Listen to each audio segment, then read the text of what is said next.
ஆரணியில் ஆடி முதல் வெள்ளியை ஒட்டி பிரசித்தி பெற்ற வேம்புலியம்மன் புஷ்ப பல்லக்கு வீதி உலா விமர்சையாக நடந்தது. திருவண்ணாமலை மாவட்டம் ஆரணி கோட்டையில் உள்ள பழமையான வேம்புலியம்மன் கோயிலில் கூழ்வார்க்கும் திருவிழா களை கட்டியது. காலை முதலே அம்மனுக்கு சிறப்பு அபிஷேக ஆராதனை செய்யப்பட்ட நிலையில் இரவு வானவேடிக்கையுடன் தாரை தப்பட்டை, மயிலாட்டம், ஒயிலாட்டம், பொய்க்கால் குதிரை ஆகியவற்றுடன் புஷ்ப பல்லக்கில் வேம்புலியம்மன் வீதி உலா நடைபெற்றது.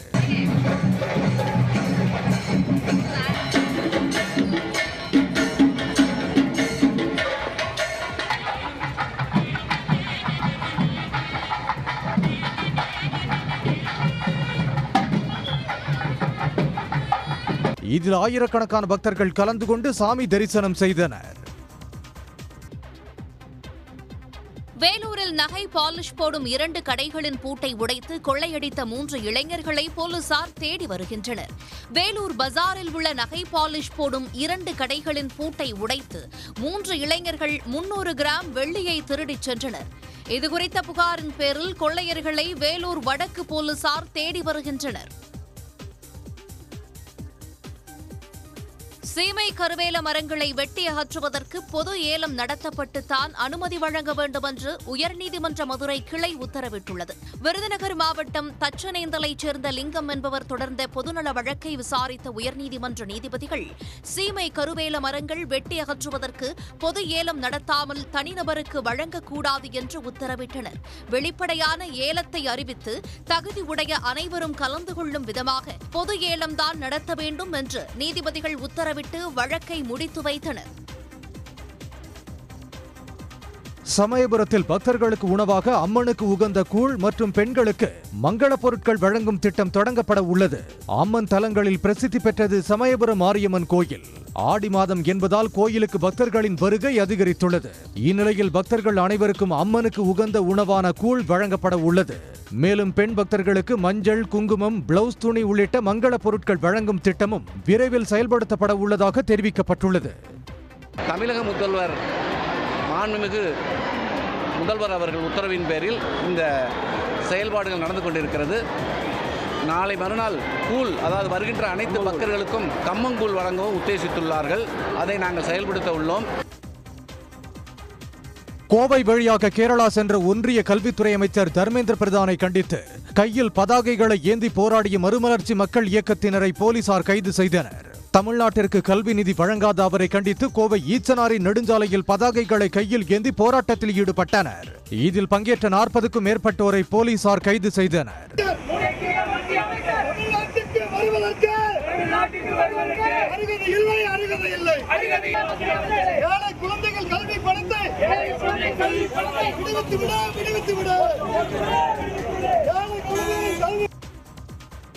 சேலத்தில் நடைபெற்ற மாம்பழ திருவிழாவில் 8 மாவட்ட விவசாயிகளுக்கான கருத்தரங்கம் தோட்டக்கலைத்துறை சார்பில் நடைபெற்றது.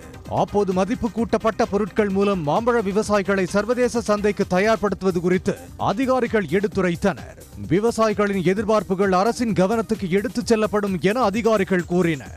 அரசாங்கம் மக்களுக்கு பயிற்சிகள் வழங்குவதும், வேளாண் பதன் தொழில்களை முன்னேற்றுவதும், பிளஸ் ஏற்றுமதியை முன்னேற்றுவதும் அரசாங்கத்துடைய முக்கியமான குறிக்கோள். அந்த நோக்கத்தில் இன்னைக்கு நாங்கள் வந்திருக்கிறோம். சார் சொன்ன மாதிரி மாம்பழ விவசாயிகளுக்கு என்ன செய்ய முடியுமோ அது கூட செய்யலாம்.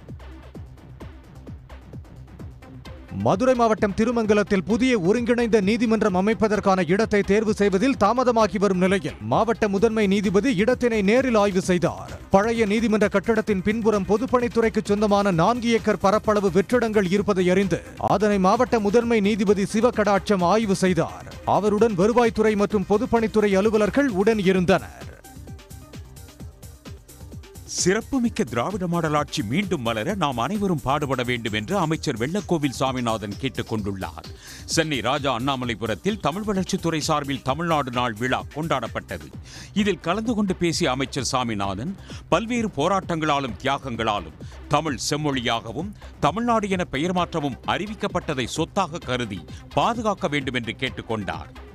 முத்தமிழ் ஐயா கலைஞர் அவர்களும் நம்முடைய மாண்புமிகு முதலமைச்சர் அவர்களும் அவருடைய வழியில் நம்முடைய மாண்புக்கு துணை முதலமைச்சர்களும் இதையெல்லாம் பாதுகாத்து தருகின்றார்கள். அந்த பாதுகாத்து தரக்கூடிய இந்த சொத்தை நாம் பாதுகாக்க வேண்டியது, அவர்களோடு உடனிருந்து ஒத்துழைப்பு வழங்க வேண்டிய காலகட்டத்தில் நாம் இருக்கிறோம். இன்றைக்கு தமிழன் என்கின்ற அந்த உணர்வோடு அதையெல்லாம் நாம் பாதுகாத்து அவர்களுக்கு நாம் உறுதுணையாக புரிந்து மீண்டும் மீண்டும் நம்முடைய கழக அரசு நம்முடைய மாண்புக்கு முதலமைச்சர் தலைமையில் அமைவதற்கான சூழ்நிலையை என்று சொன்னால் 7வது முறையாக கழகம் ஆட்சி பொறுப்பேற்க வேண்டும்.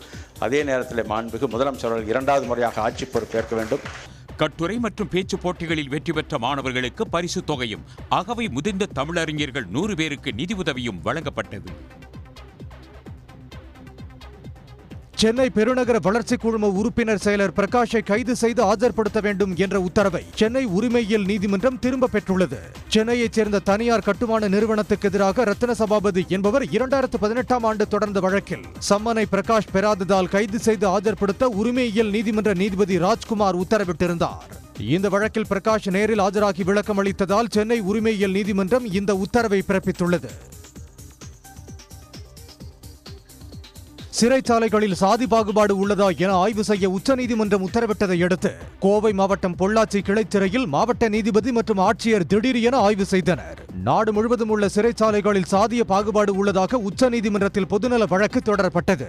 இந்த வழக்கை விசாரித்த உச்சநீதிமன்றம் சிறைகளில் ஆய்வு செய்ய உத்தரவிட்டதை அடுத்து கோவை மாவட்டம் பொள்ளாச்சி சிறையில் மாவட்ட நீதிபதி விஜயா, ஆட்சியர் பவன்குமார், SP கார்த்திகேயன் உள்ளிட்ட அதிகாரிகள் ஆய்வு செய்தனர்.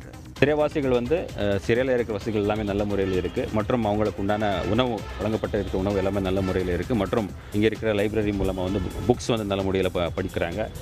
உள்ளே இருக்கிற வசதிகள் கூட நல்ல முறையில் இருக்குது. நம்ம கூட நேரடியாக பார்த்துட்டு சில சிறைகள் கூட உள்ளே இருக்கிறது எல்லாமே பார்த்துருக்கோம். அந்த வகையில் சிறைவாசிகள் இங்கே இருக்கிற வசதிகள் எல்லாமே திருப்திகரமாக இருக்குது, நல்ல முறையில் இருக்குது. அப்படி தமிழ்நாடு அரசின் சீர்மரபினர் சமூகங்களின் நலவாரிய திட்டங்கள் மூலம் பயனடையும் பயனாளிகளுக்கு ஆதார் எண் கட்டாயம் என்று தமிழ்நாடு அரசு அறிவித்துள்ளது. ஆதார் இல்லாதவர்கள் உடனே அதற்காக விண்ணப்பிக்க வேண்டும் என்றும், ஆதார் அட்டை பெறும் வரை ஆதார் எண் கேட்டு விண்ணப்பித்ததற்கான சீட்டு, வங்கி அல்லது அஞ்சல் கணக்கு அட்டை ஏற்கப்படும் என்றும் அரசு கூறியுள்ளது. மேலும் பான் அட்டை, பாஸ்போர்ட், வாக்காளர் அடையாள அட்டை, ஓட்டுநர் உரிமம் உள்ளிட்ட அடையாள அட்டைகளை காட்டலாம் என்றும் இவை சரிபார்க்கப்பட்டு ஏற்கப்படும் என்றும் அரசின் உத்தரவில் தெரிவிக்கப்பட்டுள்ளது.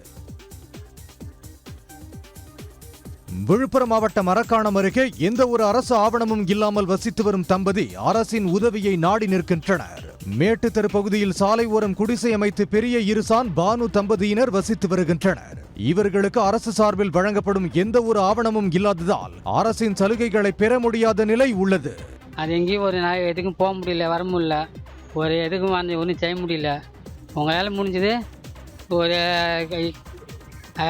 ரேஷன் கார்டோ ஆதார் கார்டோ இல்லை என்ன ஒரு இது வேணையும் என்ன பார்த்து கொடுங்கண்ணா, உங்களால் முடிஞ்சுது. நாங்கள் அதான் சொல்ல முடியுண்ணா. திண்டுக்கல் மாவட்டம் நிலக்கோட்டை அருகே பிஸ்கட் கம்பெனி மேலாளர் வீட்டில் மர்ம நபர்கள் நகை, பணம், வெள்ளி பொருட்களை திருடி சென்றுள்ளனர்.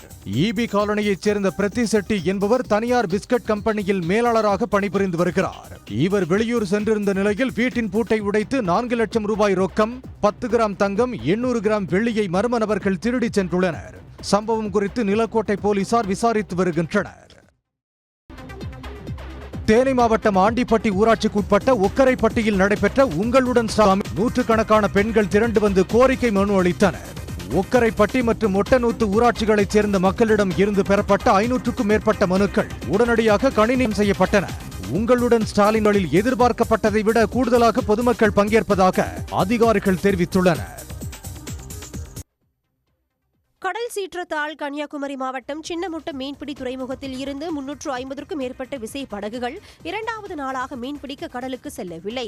கடல் சீற்றம் தொடர்வதால் கீழமணக்குடி, மேலமணக்குடி, கோவலம், வாவுத்துறை, கன்னியாகுமரி, ஆரோக்கியபுரம் மற்றும் சுற்றுவட்டார பகுதிகளைச் சேர்ந்த 1000க்கும் மேற்பட்ட நாட்டு படகுகளும் கடலுக்கு செல்லவில்லை.